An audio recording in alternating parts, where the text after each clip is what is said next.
Howdy folks, it's Thursday morning, October 8, 2020. I had been writing about how I had made this railing. Well, what I had done is actually from here down to there is what I built. I had these posts in before and I had that top.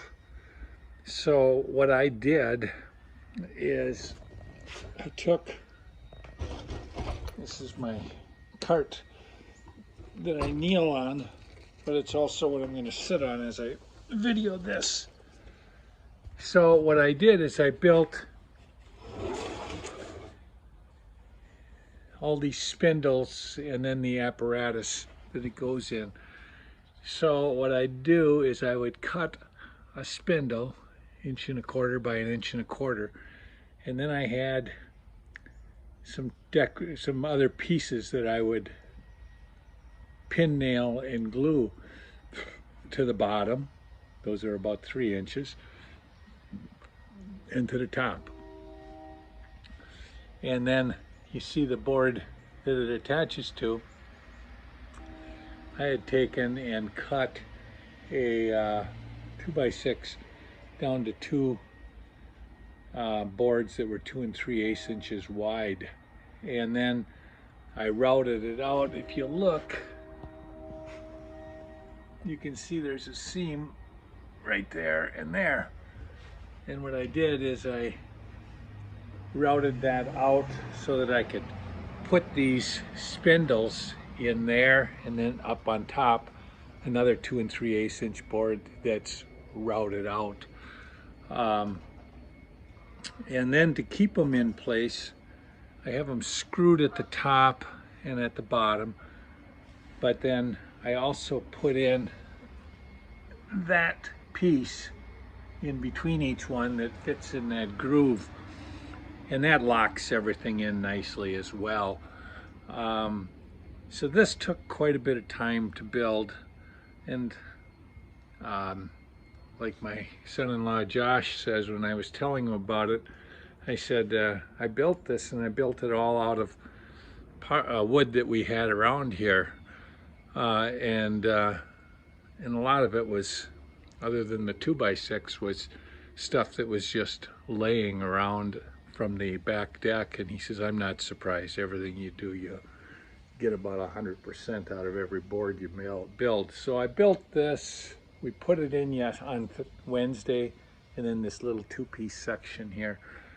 So that's the spindles, I refer to it as. The next thing we did is handrails. This will ultimately get, and that's the handrail. We have two of them here, and the other one is on the other side.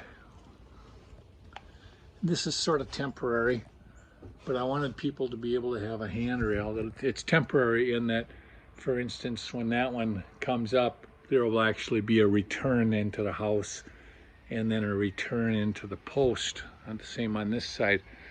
Now these posts will get wrapped, and right now they're 5.5 by 5.5.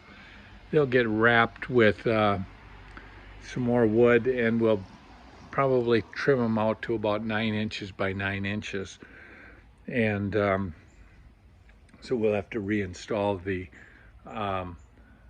handles and refabricate them for the dimensions on the new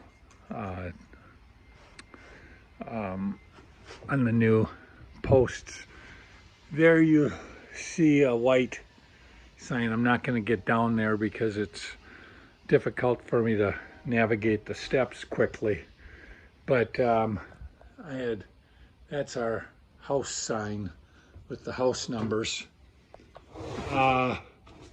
Yesterday as well, we made this. It's a 10 inches from the top of that down to the floor on this front porch, and we had some 2x6s left over from last year's deck. And what we did is, because you can't buy cedar anymore at Menards, they just don't have it. We took those 2x6s and we used those. We'll use this as the decking because it's 10 inches from there down to here. And so we split the difference. It's a 5-inch step and then 5 inches to the top of that threshold. That threshold will get replaced with cherry and the like. That top piece there is temporary at this point. But last night, Linda and I worked until about 6:30, and we got this whole thing in. The green treated is the framework, and then what you see on top is the cedar 2x6s that were left over from our project last year. Like I say, we worked until about 6:30 on that, and we're real pleased. It's not the only thing that's of those 2x6s that's attached is the front, because that'll have to get a new piece.